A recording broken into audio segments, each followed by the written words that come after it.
दोस्तों चलिए जानते हैं ओडिशा के बारे में। प्राचीन काल में इस राज्य को उत्कल, कलिंगा और ओदरा देशा नाम से जाना जाता था।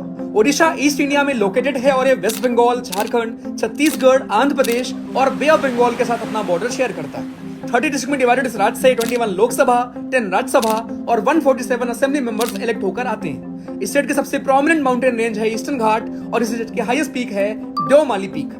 ओडिशा की सबसे इंपॉर्टेंट रिवर है महानदी, जो भारत की 6th लार्जेस्ट रिवर भी है। इसी रिवर पर मौजूद है इंडिया का longest dam Hirakud dam. Odisha की दूसरी इंपॉर्टेंट नदी है ब्राह्मणी। इसके अलावा बैतरनी और सुवर्णरेखा यहाँ की दूसरी इंपॉर्टेंट नदियां हैं। ये सभी नदियां ईस्टवर्ड फ्लो होकर ओडिशा के ईस्टर्न कोस्ट पर डेल्टा बनाती हैं और साथ ही फॉर्मेशन होता है कोस्टल प्लेन का, जिन्हें हम उत्कल प्लेन के नाम से जानते हैं। हाइट के हिसाब से इंडिया का सेकंड हाईएस्ट वाटरफॉल बरेही पानी फॉल ओडिशा में बुद्ध बलंगा रिवर पर सिचुएटेड है। इंडिया की largest lagoon lake Chilka lake भी ओडिशा में ही है। इस राज्य में 2 नेशनल पार्क हैं, सिमलीपल नेशनल पार्क और भितरकनिका नेशनल पार्क। साथ ही यहाँ 6 रामसर साइट्स भी हैं, Ansupa lake, Bhitarkanika mangroves, Chilika lake, Hirakud reservoir, Satkosia gorge और तंपारा लेक। यहाँ पर 4 धाम में से एक जगन्नाथपुरी जी हैं, कोणार्क सन टेम्पल और लिंगराज टेम्पल भी है।